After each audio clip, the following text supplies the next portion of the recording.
Hello everyone, and welcome back to another video in my 5-part financial tracker series. So this is the third part of the series focusing on the savings tracker I've developed for my specific style and use. So this particular one has actually gone through the most changes out of all my trackers simply because I needed something more visual, contrary to the first two tracking systems I've already shown you in the previous videos.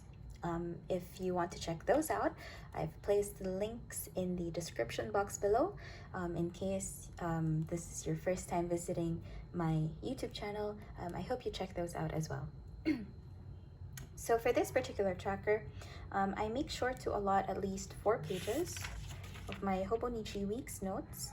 The reason being that there are more things I will likely end up needing to save for as the year goes by. And I have to be prepared with extra space to accommodate those. So the minimum is 4 pages again. Okay. So you'll see on the first page, I've already come up with 4 important savings goals for 2022. These 4 are mainly items that I want to save up for, but you can include other non-item savings goals, such as a travel fund, fund for education or studies. You can also include savings with large amounts expected, such as a car or a house. Those things can be applicable to this particular tracker.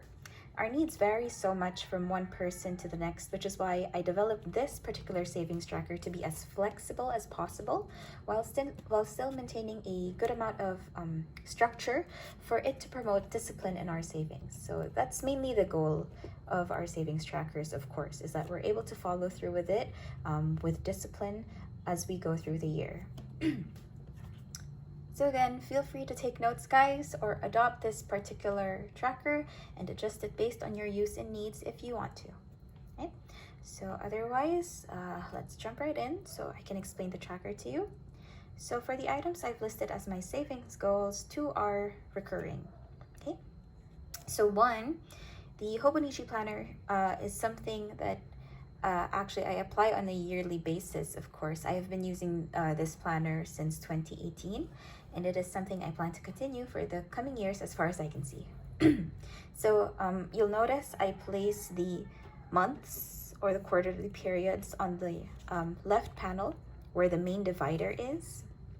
Okay, so these are the periods of time I'm expected to come up with a certain amount, at the end of which, in order to achieve the total goal at the end of the saving period. So this is the saving period, okay? So for my Hobonichi planner for 2023, since this is the 2022, I plan to essentially save beginning on October 2021 up until September of 2022. So you'll notice I placed the dotted line in the middle of this particular table.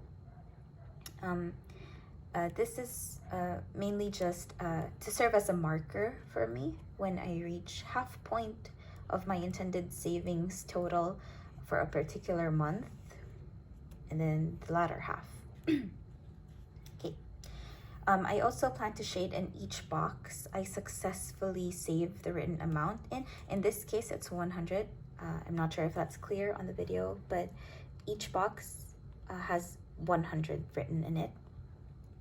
Okay, so essentially the plan is, for the visual aspect of this, is when I am able to shade in or fill out all these boxes up until the very end, then I'm able to say that I was able to complete my goal for that particular month. So for October 2021, for example, so I can already indicate the total that I've saved for that, and then the grand total. If there were previous amounts that I've already been able to save, if none, then I'll just essentially go back to 0 and then just add the total to the grand total.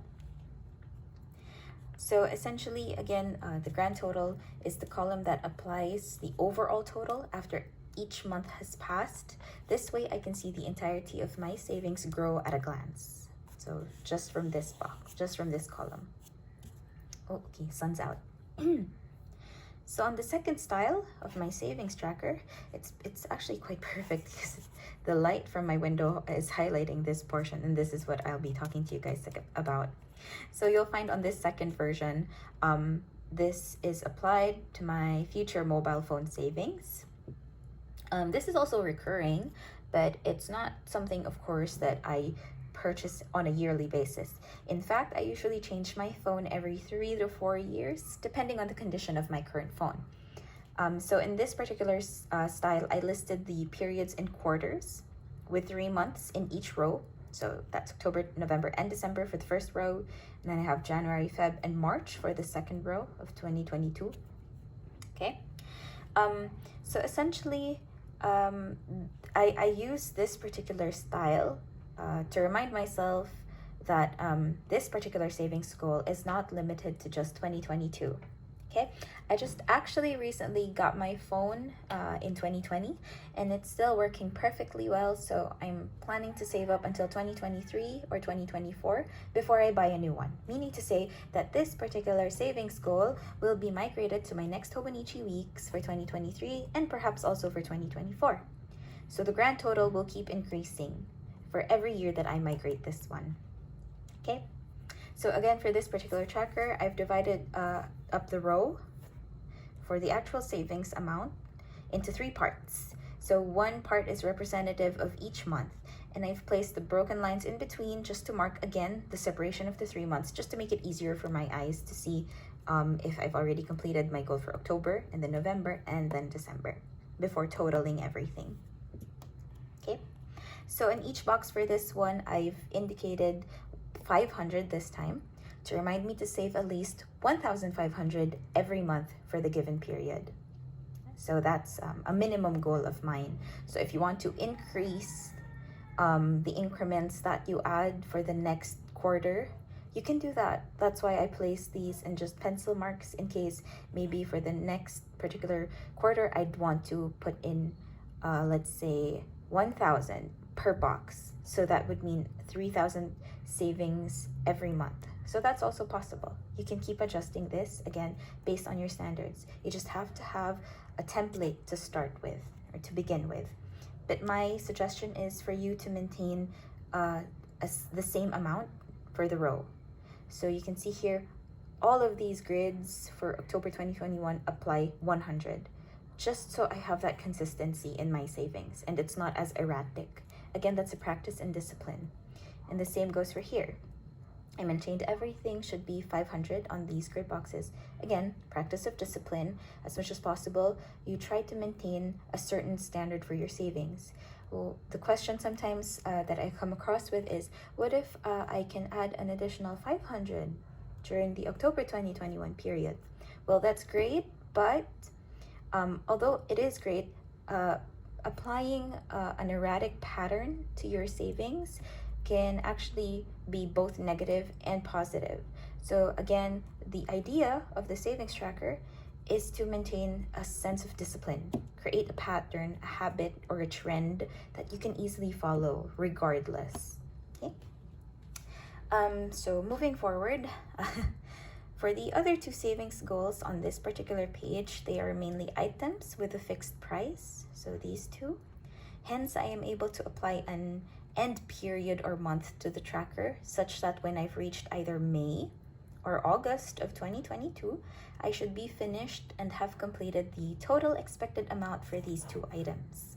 Okay, so the numbers I've placed here are actually on the basis of how much these items cost. So if I remember correctly, this one will likely cost me 6,000 and this one will cost me 8,000.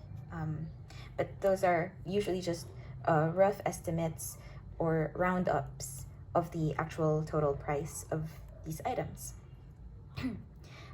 So once again, it's entirely flexible and you can apply changes based on your needs. And what matters is to have a number per box, just so you know again how much you've been able to set aside so far. The visual idea is usually I shade this with diagonal lines with my pencil. If not, you can also opt for, let's say, highlighters. You can put in a dot or simply highlight each box whenever you're done, and that would actually greatly help because the more you see colors on here, the more maybe the more dynamic and enthusiastic you'd feel in continuing this particular practice or this particular habit. And I feel like that's good because you're building a good foundation on savings, building your savings, right? So if you noticed, contrary to the first two trackers that I've already shown you, I didn't put in a location for these savings trackers. Like usually I put a column specific for that. So the reason is I have this particular savings tracker integrated with the features of my mobile bank application.